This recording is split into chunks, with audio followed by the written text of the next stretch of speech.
At 8 o'clock, we number 24, Cincinnati, who's 5-1. Traveling to Oklahoma State, who's 1-5. Cincinnati favored by 21.5 points on ESPN2. Brendan Sorsby has gone 99 of 153, threw for 1,448 yards, 14 touchdowns, 1 interception.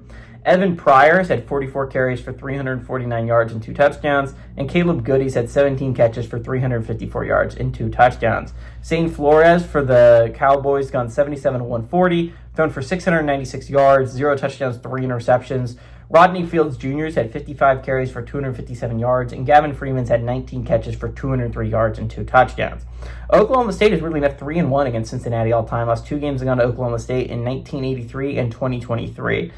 Cincinnati's 1-1 when traveling to Oklahoma State, though. 1959 was the only time Cincinnati has beaten Oklahoma State. Satterfield is 0-1 against the Cowboys during his tenure as the Cincinnati head coach, but they're kind of turning it around. The Bearcats are an interesting football team when you're looking at college football playoff. Ideally for Cincinnati, obviously Nebraska continues to look good and they look like a college football playoff team. That would be ideal for you if you're Cincinnati. But they have a difficult schedule coming up, man. I'm not going to lie. They play almost every top contender you can think of. BYU, Utah.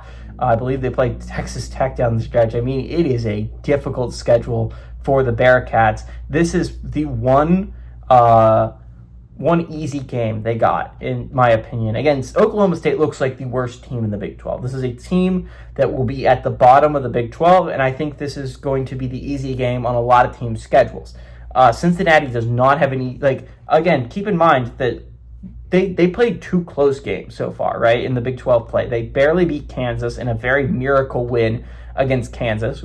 Big win for Cincinnati at the time. And then they went on the road and beat Iowa State at home, right? That was a big win at the time, too, but Iowa State has since lost 2 in a row. No, not 2 in a row. They've lost 2 of 3 and are now a 2-loss Big 12 squad. Not quite as impressive of a win. Cincinnati still has to go play BYU. They still have Utah on the schedule. They have a lot of very difficult teams left on that schedule. If you're a Bearcats fan, that looks like a very difficult schedule that they're going to have to go 4-1 in. After this game, I think this is a very easy game for Cincinnati. Hopefully this isn't a look ahead, but I think even with a look ahead, Oklahoma State is not good enough to beat the Bearcats. I think the Bearcats are a pretty solid squad. Give me the Bearcats to go on the road and not only win, but cover the 21.5 point spread.